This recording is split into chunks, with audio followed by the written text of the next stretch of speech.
So the title of this work is The Last Garden, Landscape of Events Suspended Indefinitely.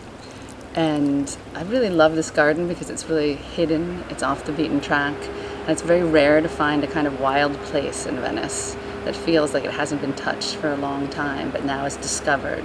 And this idea of discovery in my work is something that I like to bring the volume up on. So in this location, in a very different way than the American Pavilion, where you go right there, you often stand in line, it's told to you that it's important. This is exactly the opposite.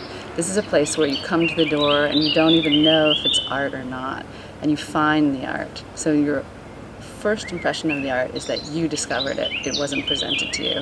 And that's something I've always tried to look at in my work, and this is a great opportunity to be a place that is a hidden entropic place within which you find these smaller hidden entropic places.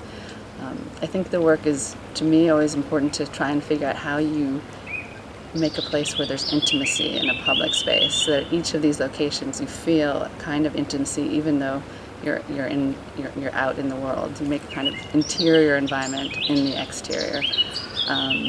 And I think for me this piece is very much about framing absence. And my work is always about framing absence, I think, but to try and sort of rake the work down to these very essential, sort of rigorously minimal, in the terms of the language of my work, moments where you feel the kind of absence in the presence of the objects. I was invited by Okwuenwezor he called me up and he said, I have this garden, this beautiful garden, would you be interested in doing a piece? And I was surprised because I had just done the American Pavilion, and I think it was a really sensitive and interesting choice, very risky for him in some ways to invite me again. And he gave me full rein.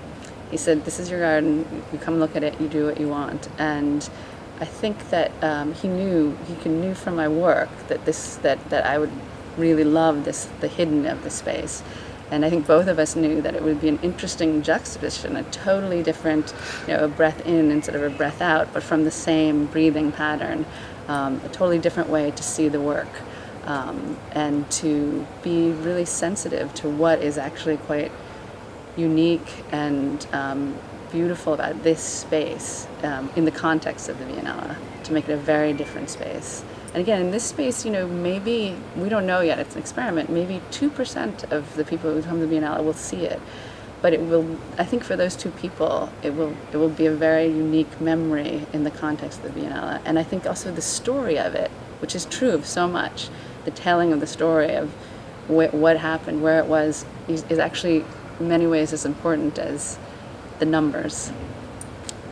I wanted it to be, I think with all of my pieces, I want there to be an entrance where you have a fairly quick perception of the piece, but if you spend more time with it, it actually keeps unfolding, and that, you feel like it's kind of an amazing thing to find this garden at all within the Biennale, but then at each place, that kind of amazement of finding more continues. So there's sort of hidden landscapes within hidden landscapes.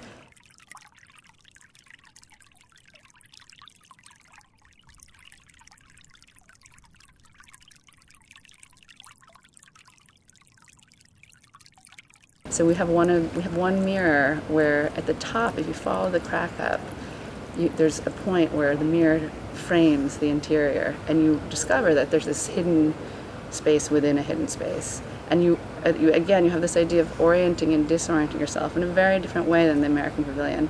But all of a sudden you have this view into an interior space that's right next to you, but you have this incredible wall keeping you from ever seeing it.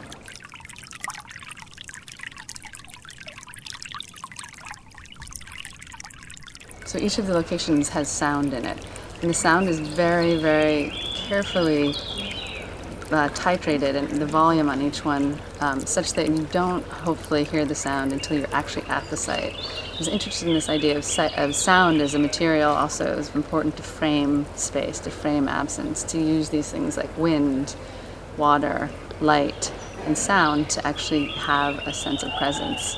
So when you get to the site, actually the sound actually draws you, it gets louder around that site and creates almost, again, a kind of interior space in that site. And then even if you don't hear the sound, you are hearing the sound, so it's affecting the way you actually are reading the piece in this very subtle way. And each site has a different kind of water. And in most of the sites, you have the sense that water is very close by, either running in a gutter near you, on the other side of the wall. And this is actually true here, so it's really just bringing on the volume up on the presence of water and its relationship to land in Venice in general. So you feel the kind of fragility of the earth because you hear the water kind of lapping up or going under the earth itself.